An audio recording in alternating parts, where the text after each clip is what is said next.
Hola, mi nombre es Evelyn Tolosa, soy alumna de la Cátedra Sustentabilidad del Recurso Hídrico y en esta presentación voy a hablar sobre el aluvión que ocurrió en enero del 2018 en el departamento de Felipe Varela en la provincia de La Rioja. Primero tenemos que definir qué es un aluvión. Un aluvión es una corriente de agua producto de crecidas o de precipitaciones que trae material en suspensión y además material de arrastre de fondo que puede llegar a ser desde arena a rocas más grandes, restos de vegetación y todo elemento que se cruce en su camino y sea arrastrado. ¿Por qué es peligroso un aluvión? Principalmente por su gran poder erosivo, que puede llegar a causar daños a viviendas y utilidades, a infraestructuras de transporte y de comunicación, a cultivos, inclusive podemos hablar de pérdidas de vidas humanas. Habiendo definido lo que es un aluvión, podemos hablar del contexto de la problemática. La provincia de La Rioja es una provincia que está situada en el noreste de la Argentina. Su relieve contiene puntos elevados en la parte oeste por el cordón montañoso de los Andes y zonas más llanas hacia el este, definiendo así una pendiente pronunciada de oeste a este, igual que como sucede en la provincia de Mendoza. En las grandes cadenas montañosas de la cordillera de los Andes y de la precordillera se destaca el Cerro Bonete. El Cerro Bonete tiene 6.823 metros de altura. Es la segunda altura más grande del continente y está ubicada en el norte de la provincia, muy cerca del límite con Catamarca. Desde las montañas bajan algunos ríos pobres con comportamientos irregulares, con caudales mínimos, y están determinados principalmente por el clima, por la pendiente y por el suelo del lugar. El sistema hídrico riojano está agrupado en cuencas que reciben el nombre de su cauce principal. Nuestra cuenca de estudio es la cuenca del río Bermejo o río Vinchina, como también suele llamarse. La región árida de La Rioja se caracteriza en general por una fuerte continentalidad, por poca humedad, por una fuerte insolación diaria, por lluvias estacionales y por una fuerte evaporación. También podemos decir que tiene vientos cálidos y secos, que las temperaturas son elevadas y que estas corrientes de vientos acentúan la sequedad y la aridez del lugar. La lluvia es esporádica, tenemos alternancia de periodos secos y húmedos.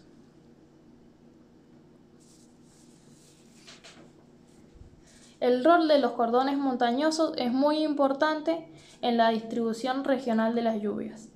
Por una parte, hay que considerar que las lluvias caen principalmente en verano, siendo enero el mes más lluvioso, mientras que el invierno es muy seco.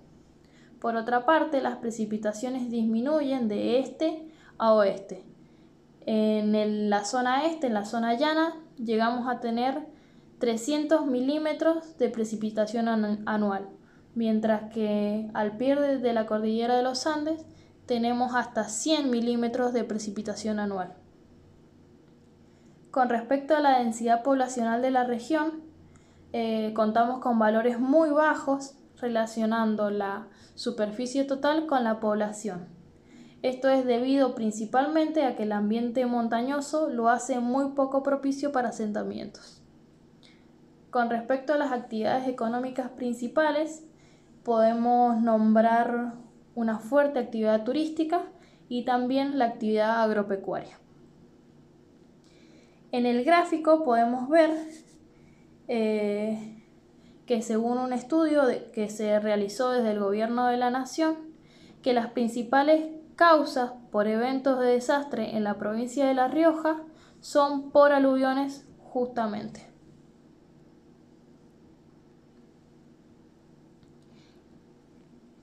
En estos mapitas podemos ver cuáles son las principales zonas que son afectadas por este fenómeno. Tenemos a los departamentos de Varela, de La Madrid, de Vinchina. También podemos nombrar el departamento de Arauco, de Chilecito y de Capital. Nuestra zona de estudio entonces es el departamento de Coronel Felipe Varela.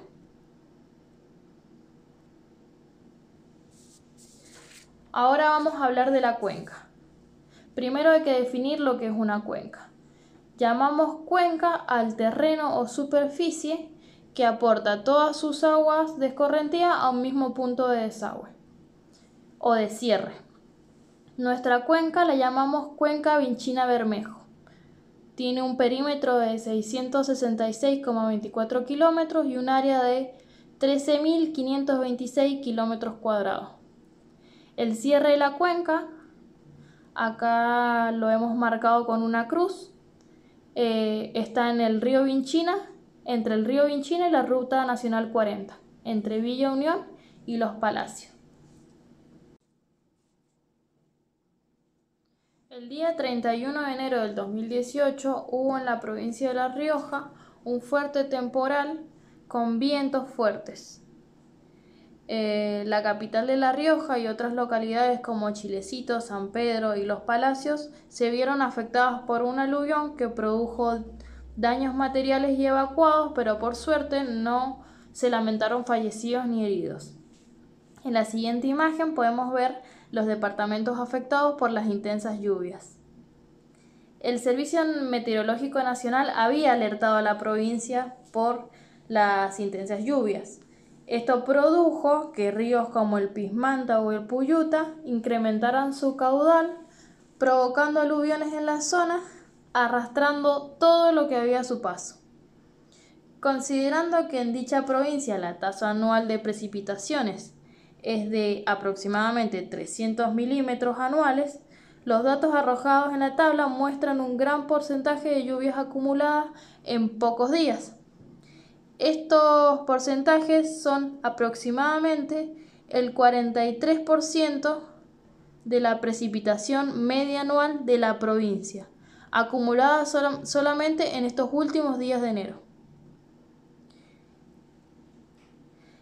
Con respecto a la base de datos hidrológica integrada perteneciente a la Nación, podemos decir que el caudal medio de los ríos es aproximadamente de 0,50 metros cúbicos sobre segundo, y haciendo un cálculo estimativo con respecto a estos valores que tenemos en la tabla, podemos decir que estos caudales aumentaron a 95 metros cúbicos sobre segundos.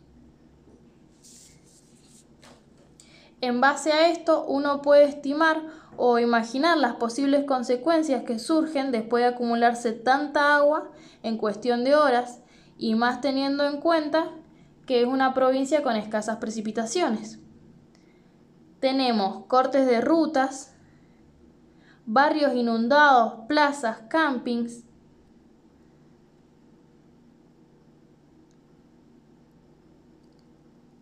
daños en infraestructura, pérdidas materiales. Además, también podemos hablar de pérdidas en la agroindustria, pérdidas en el turismo.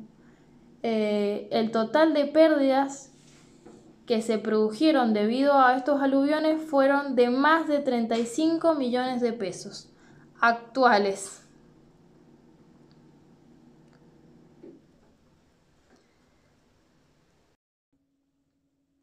Las causas se deben a diversos factores que se suman y coexisten en un mismo lugar. Entre ellos se pueden mencionar las características naturales del clima, la morfología del sistema determinado por las altas pendientes, el sobrepastoreo que destruye el estrato de vegetación protectora que cubre los suelos y permite la erosión hídrica y eólica, la deforestación y la sobreexplotación del monte nativo, principalmente del algarrobo, las prácticas agrícolas no sostenibles que eliminan los nutrientes del suelo, los cambios del uso del suelo, la escasa infraestructura de evacuación de las aguas pluviales, la falta de mantenimiento de los canales y la urbanización clandestina en las zonas aledañas al piedemonte, ocasionando la impermeabilización del suelo. Entonces surge la necesidad de anticiparse a posibles aluviones o inundaciones, evitando así que afecte a las poblaciones cercanas. Para esto debemos hablar de un manejo integrado del riesgo. El manejo del riesgo es un conjunto de decisiones administrativas, de organización y de conocimientos operacionales desarrollados por la sociedad para implementar políticas, estrategias y fortalecer las capacidades para reducir el impacto de las amenazas. El riesgo se incrementa por un aumento de la amenaza o por un aumento de la vulnerabilidad o de ambas. Y en esto también debemos hablar de la resiliencia de la sociedad afectada. La resiliencia es la capacidad de esta sociedad expuesta para resistir, absorber, adaptarse y recuperarse de sus efectos de manera oportuna y eficaz. Comprender los riesgos y las vulnerabilidades de la comunidad es un paso clave para la preparación y la resiliencia ante las inundaciones. Por eso es necesario evaluar las necesidades, los riesgos, la vulnerabilidad y la capacidad de todos los miembros de la comunidad. Un enfoque de manejo integrado de riesgo está conformado por 3 grandes etapas: un ciclo de preparación, un ciclo de respuesta y un ciclo de recuperación. La preparación consiste en medidas preventivas y precautorias para enfrentar un evento antes de que ocurra. Apunta a minimizar o a reducir la exposición a la crecida y también minimizar la vulnerabilidad socioeconómica de las personas y de los recursos expuestos, obviamente. La prevención trata de planificar a largo plazo y debe estar incorporado en este proceso de desarrollo. Es necesario la inversión de medidas estructurales para alcanzar un determinado grado de protección, pero no es suficiente, también se deben incorporar medidas no estructurales. La etapa de respuesta consiste en las medidas que limitan los efectos de la exposición al peligro y la duración de la exposición al peligro. Se enfocan principalmente entonces en alertar a las personas, en rescatar víctimas y en proporcionar ayudas en caso de que sea necesario. Se tomarán en esta etapa medidas para mitigar el daño, se debe dar información e instrucciones de cómo manejarse, se puede aplicar legislaciones de emergencia, se debe asegurar un sistema de transporte y de comunicación. En la etapa de recuperación vamos a hablar de la capacidad de la sociedad para superar los efectos adversos del desastre.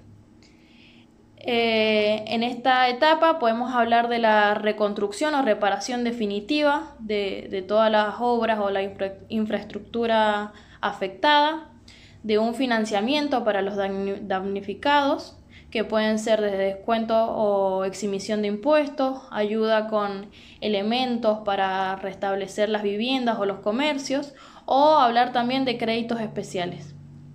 En esta etapa también se debe hacer un análisis del desastre para aprender e integrar medidas correctivas para la prevención y para la preparación de los planes para un futuro evento.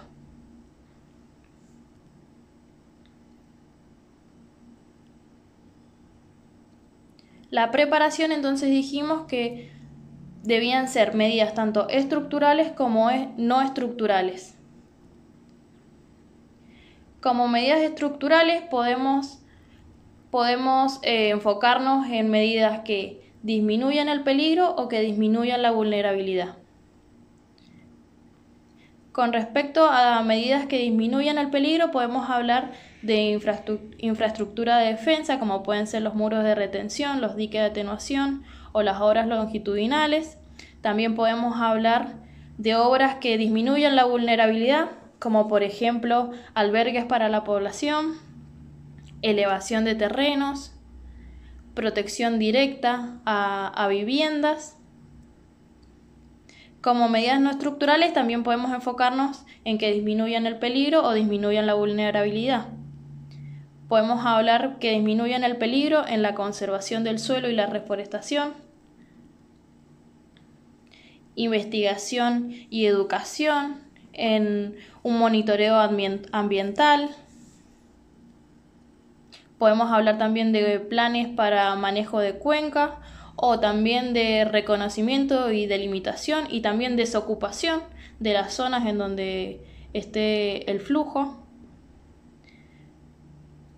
Para disminuir la vulnerabilidad, entonces podemos hablar de una zonificación, un ordenamiento de la planicie aluvial y de las orillas del río, una instalación de sistemas de alarmas y monitoreo, y también de planes de contingencia. Podemos hablar también de mapas de inundación, de seguros, de normas, de educación ambiental, que es muy importante. Como medida estructural, yo voy a elegir para nuestro caso de estudio los diques de atenuación. Este tipo de protección consiste en la construcción de una presa capaz de crear un volumen de embalse suficiente para laminar la avenida afluente, de forma que aguas abajo de la correspondiente presa, el caudal circulante y por lo tanto el nivel del agua del cauce quede perfectamente controlado. Se trata de guardar en el embalse temporalmente el agua de la avenida, de manera que se pueda soltar posteriormente de manera controlada y durante plazos mucho mayores a los de la duración de la avenida natural. La ventaja fundamental que presenta este procedimiento se deriva en el hecho de poder limitar la propagación de grandes caudales por la zona a proteger, de manera que el riesgo de que estas zonas queden inundadas disminuye enormemente. Son estructuras de mayor elaboración y de mayor estudio. Para la ubicación, yo había pensado inicialmente en colocarlo en el cierre de la cuenca, pero esta es una zona que está muy cerca de centros urbanos, entonces sería mejor colocarlo quizás aguas arriba en un lugar que esté más alejado de la población y que no corramos ningún riesgo con el área de inundación. Como medida no estructural, voy a proponer los sistemas de alerta temprana. Esto consiste en disponer de un sistema de alarma que me permita avisar con mayor antelación posible la presentación de la inundación, para poder tomar así las medidas oportunas. Estos sistemas precisan en primer lugar de una red de toma de datos básicos, a partir de los cuales se pueden inferir los caudales y los niveles en cada punto conflictivo de la zona. Se deben colocar estaciones meteorológicas en la zona, que van a hacer mediciones continuas de las precipitaciones y del clima.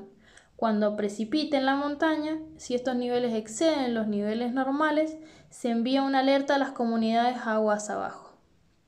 Actualmente la única estación que hay cerca de nuestra zona de estudio es La Rioja Aero y está a 140 kilómetros, lo que no nos daría como información muy confiable de exactamente lo que está sucediendo en nuestro departamento.